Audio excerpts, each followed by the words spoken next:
Assalamualaikum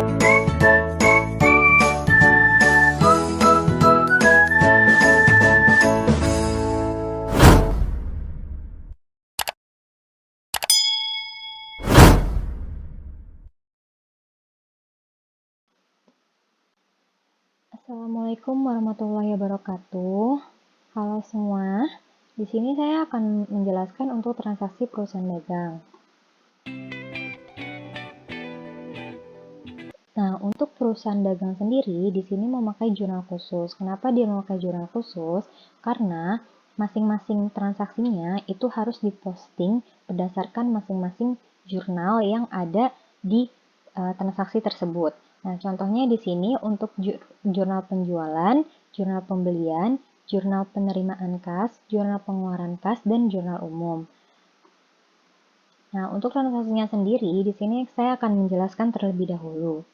Nah, untuk jurnal penjualan di sini adalah jurnal yang digunakan khusus untuk mencatat semua transaksi yang berkaitan dengan penjualan barang dagang secara kredit. Nah, berarti semua barang dagang yang secara kredit itu masuknya adalah di jurnal penjualan.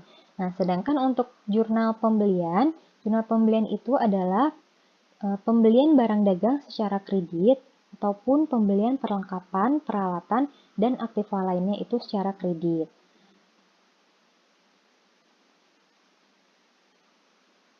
Nah, di sini saya akan menjelaskan untuk contoh transaksi dari jurnal penjualan. Nah, transaksi yang pertama di sini, tanggal 14 September 2019, dijual barang dagang kepada PT Mentari seharga 125 juta dengan PPN 10% dan syarat 2/10 N/30. Nomor fakturnya adalah F001. Nah, untuk syarat di sini tentunya pasti kalian sudah mengetahui apa sih syarat 2/10 N/30? Itu artinya jika pembayaran dilakukan sebelum 10 hari setelah tanggal transaksi itu akan mendapatkan potongan sebesar 2%. Dan artinya N/30 itu adalah tanggal pembayaran faktur paling lambat itu dibayarnya sebelum 30 hari setelah tanggal transaksi. Nah, di sini berarti kita sudah mengetahui untuk syaratnya. Maka jurnalnya itu adalah piutang dagang di debit, penjualan di kredit, dan PPN keluaran di kredit. Nah, sebelum kita mengetahui nominal-nominal ini untuk dimasukkan, nah kita harus tahu dulu di sini harga jualnya berapa sih gitu. Nah, harga jual di sini kan adalah 125 juta. Nah, berarti penjualannya kita masukkan di sini. Penjualannya itu di kredit 125 juta dan di sini yang kita pakai itu untuk PPN 10% adalah PPN keluaran. Nah, kalian juga harus bisa membedakan di sini. Kalau kita melakukan penjualan, maka itu transaksinya adalah PPN keluaran untuk PPN 10%-nya. Jadi, PPN 10% ini didapat dari harga jual 125 juta dikali dengan tarif PPN-nya 10%. Jadi, nominalnya 12.500.000. Nah, kemudian di sini untuk nominal piutang dagangnya berarti kita dapat dari penjualan ditambah dengan PPN keluaran. Jadi, nominal keseluruhannya adalah 137.500.000. Nah, untuk transaksi selanjutnya ini ada contoh dari jurnal pembelian. Nah, untuk jurnal pembelian sendiri di sini transaksi yang pertama itu tanggal 25 Maret 2019 dibeli barang dagangan dari PT Cantika seharga 14 juta dengan PPN 10% dan syarat 2/10 N/30. Nomor faktur CT001. Nah, di sini kan kita sudah mengetahui nih syarat yang sebelumnya itu apa. Maka kita langsung jurnal aja di sini. Berarti jurnalnya itu karena kita membeli, maka yang kita masukkan adalah pembelian. Jadi pembelian di debit, terus adanya PPN masukkan di debit dan hutang dagang di kredit. Nah, kalau sebelumnya itu penjualan itu adalah PPN keluaran, kalau misalnya pembelian itu adalah PPN masukkan. Jadi kalian jangan salah ya untuk menjurnal PPN-nya. Karena PPN masing-masing PPN itu namanya beda. Ada PPN keluaran itu dari transaksi penjualan dan PPN masukan itu dari transaksi pembelian seperti itu. Jadi pembeliannya berapa tadi? Harganya 14 juta. Jadi kita masukkan di sini 14 juta. Terus untuk PPN masukannya berarti dari harga pembelian 14 juta dikali dengan tarif PPN-nya 10%. Jadi dapat 1.400.000. Nah, kemudian baru kreditnya adalah hutang dagang sebesar 15.400.000 didapat dari pembelian ditambah dengan PPN masukan. Nah, contoh yang kedua ini masih dalam jurnal pembelian. Nah, jurnal pembelian di sini transaksi kedua tanggal 15 April 2019 dibeli peralatan kantor dari PT Karya Furniture seharga 16 juta dan PPN 10% dengan syarat 2/10 N/30. Faktur nomor KF001. Nah, karena di sini kita pembeliannya itu adalah pembelian peralatan kantor, nah peralatan kantor ini dia masuknya ke dalam aktiva tetap. Nah, kalau ke dalam aktiva tetap, maka kita akuinya itu sebagai aset. Nah, gitu. Akuinya sebagai aset. Nah, berarti sebagai aset kita, maka kita jurnalnya adalah peralatan kantor di sini. Peralatan kantor di debit, terus ada PPN masukan di debit dan hutang dagang di kredit. Nah, harga peralatan kantornya berapa? 16 juta. Nah, untuk PPN masukannya juga sama, itu dari harga pembeliannya 16 juta dikali 10% dapat 1.600.000 dan hutang dagangnya itu dari peralatan kantor ditambah dengan PPN masukan, jadi 17.600.000. Nah, untuk transaksi berikutnya, di sini ada jurnal penerimaan kas. Nah, apa sih poin-poin dari jurnal penerimaan kas? Nah, yang harus kita tahu itu transaksi yang terdapat di jurnal penerimaan kas adalah yang dilakukan penjualan tunai, terus adanya penerimaan pelunasan piutang, dan penerimaan pendapatan. Nah, untuk penjualan tunai sendiri itu dilakukan adalah pada saat dia melakukan transaksi, dia membayarnya itu secara tunai. Berarti kan ada uang masuk yang kita terima. Nah, uang masuk yang perusahaan terima itu maka dimasukkan ke dalam penerimaan kas, seperti itu. Nah, untuk yang kedua itu ada penerimaan pelunasan piutang. Jadi setiap ada penerimaan pelunasan piutang dari customer itu kita masukkan ke dalam penerimaan kas karena kita menerima uang cash gitu, menerima uang cash dari kas kita ataupun dari bank seperti itu. Nah, kemudian penerimaan pendapatan juga sama. Jadi penerimaan pendapatan di sini adalah penerimaan pendapatan dari jasa, pendapatan lain-lain dan sebagainya seperti itu. Nah, kemudian di sini untuk contoh transaksi jurnal penerimaan kas yang pertama itu tanggal 20 September 2019 diterima pelunasan dari PT Mentari untuk nomor faktur F001 seharga 137.500.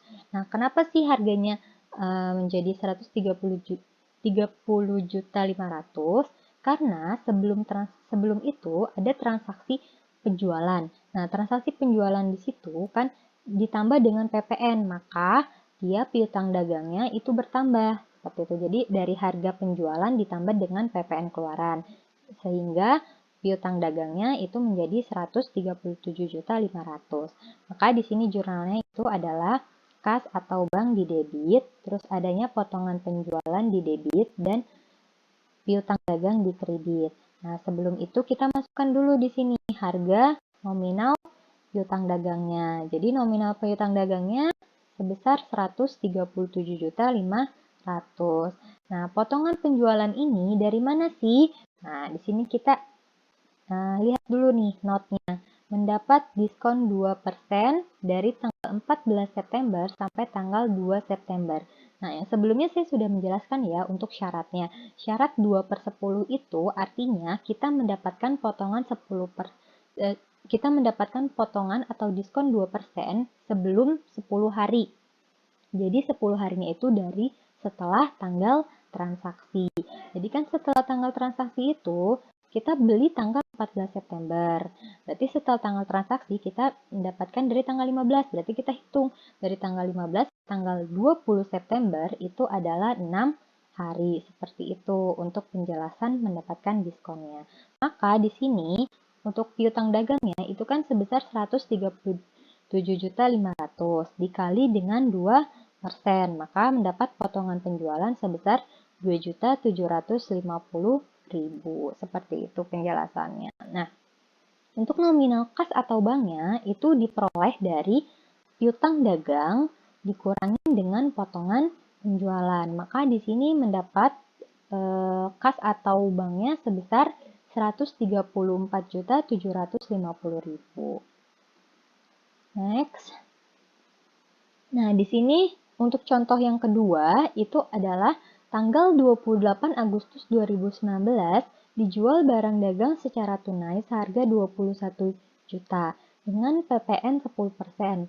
Nah, bukti transaksi nomor BKM 001. Maka jurnalnya adalah kas atau bank di debit, penjualan di kredit, dan PPN keluaran di kredit. Nah, sebelum itu kita masukkan dulu penjualannya. Penjualannya berapa di sini harganya? Sebesar 21 juta. Terus kemudian di sini ada PPN keluarannya sebesar 2.100.000 dari harga jual dikali dengan 10%. Akan mendapat 7.100.000. Nah, untuk kas atau banknya itu berarti ditambah dari penjualan ditambah dengan PPN keluaran. Maka kas atau banknya sebesar 23.100.000.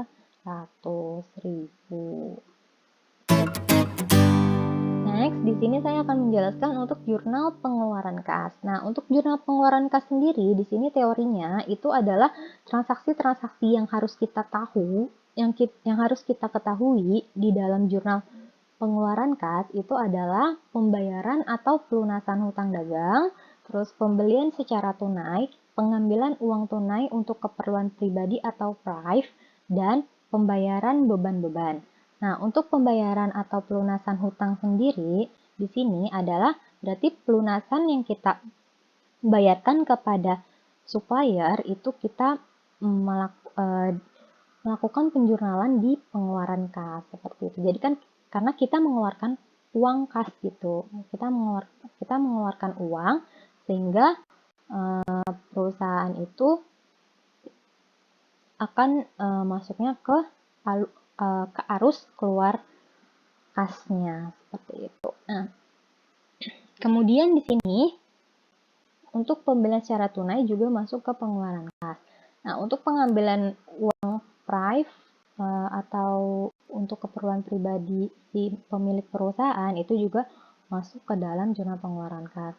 Nah, pembayaran beban-beban di sini adalah contohnya seperti beban gaji, beban listrik, terus beban air, dan beban lain-lain seperti itu. Jadi semua pembayaran-pembayaran yang memberlakukan itu adanya uang keluar, maka dimasukkan ke dalam jurnal pengeluaran kas. Next, di sini ada contoh soal untuk jurnal pengeluaran kas. Nah, transaksi yang pertama di sini itu tanggal 2 April 2019 dibayar hutang kepada PT Cantika untuk nomor faktur CT 001 seharga 15.400.000. Nah, 15.400.000 ini kita ketahui dari transaksi sebelumnya di jurnal pembelian. Berarti kan di jurnal pembelian itu ada kita melakukan pembelian secara kredit dari PT Cantika. Nah, seharga 15.400.000 untuk hutang dagangnya. Nah, maka di sini untuk jurnalnya itu adalah hutang dagang berkurang di debit, terus adanya potongan pembelian di kredit, dan kas atau bank di kredit. Nah, untuk hutang dagang sendiri, di sini nominalnya sebesar 15.400.000. Nah, untuk potongan pembeliannya itu didapat dari 2%. 2% dikali dengan hutang dagang. Nah, ini sama ya. Not ini adalah mendapatkan diskon. Kenapa dia mendapatkan diskon 2%? Karena pelunasan hutangnya itu dibayarkan sebelum 10 hari. Gitu. Jadi batas jatuh temponya itu sampai 10 hari. 10 hari berarti kan dari 25 Maret dia membeli pembelian barang dagangnya. Nah, kemudian berarti kita hitung dari tanggal 26-nya. Jadi dari setelah tanggal transaksi 26 dari tanggal 26 Maret ke 2 April itu menjadi 8 hari. Maka dia belum melewati batas 10 hari. Maka dia masih mendapatkan diskon 2% seperti itu. Jadi untuk potongan pembelian di sini kita hitung 15.400.000 dikali dengan 2% menjadi di sini harganya sebesar 308.000. Nah, kemudian untuk kas atau banknya di sini dari hutang dagang dikurangin dengan potongan pembelian, maka kas yang kita keluarkan itu sebesar 15.092.000. Next, di sini untuk transaksi yang kedua, itu tanggal 10 April 2019, adanya pembayaran gaji karyawan sebesar 12 juta dengan bukti transaksi nomor BKK 001. Nah, untuk jurnalnya, di sini adalah beban gaji di debit terhadap kas atau bank di kredit. Jadi sama ya nominalnya antara debit dan kreditnya. Karena pembayaran gajinya itu sebesar 12 juta. Di sini ada pembahasan untuk jurnal umum. Nah, untuk jurnal umum sendiri, itu kategorinya adalah pengembalian barang atau retur pembelian yang kita beli dari supplier. Nah, untuk retur penjualan sendiri, itu adalah mengembalikan barang dari customer ke perusahaan, seperti itu. Nah, untuk contoh transaksi jurnal umum, yang pertama, tanggal 8 Oktober 2019, dikembalikan barang karena rusak atau cacat dari PT Mentari sebesar 8.500.000 dengan bukti transaksi NK 001. Nah, NK ini artinya nota kredit. Jadi setiap ada retur penjualan, dia masuknya ke bukti transaksi nota kredit. Note di sini karena sudah dilunasi sebelumnya, maka yang berkurang adalah kas atau bank. Nah, kan kalian tadi sudah melihat transaksi sebelumnya di pelunasan piutangnya. Nah, maka pada saat dia melakukan pelunasan piutang sebelum pengembalian barang, maka dia jurnalnya itu mengurangi piutang dagang.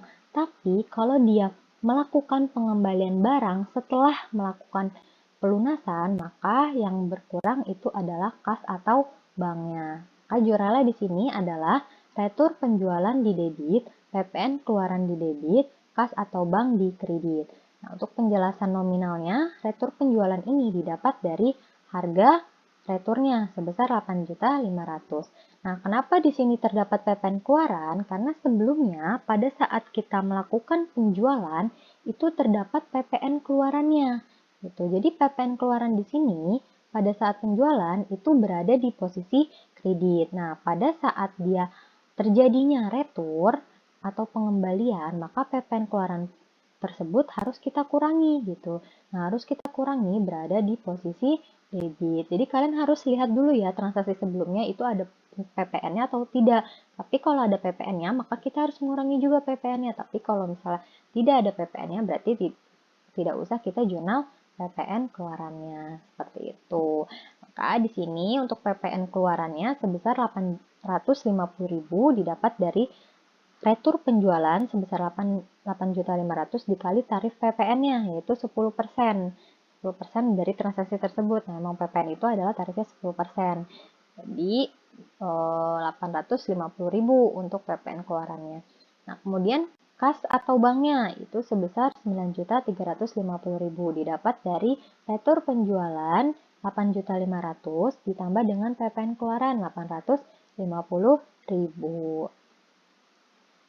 Next, untuk transaksi yang kedua, di sini tanggal 14 Mei 2019, pengembalian barang karena rusak atau cacat kepada PT Cantika sebesar 2.500.000, bukti transaksi nomor ND002. Nah, ND di sini artinya adalah nota debit. Jadi setiap ada retur pembelian, dia masuknya ke nota debit. Nah, note di sini karena sudah dilunasi sebelumnya, maka yang berkurang adalah kas. Nah, ini sama dengan retur penjualan tadi. Maka jurnalnya kas atau bank di sisi debit, terus adanya retur pembelian di sisi kredit, dan PPN masukan di sisi kredit.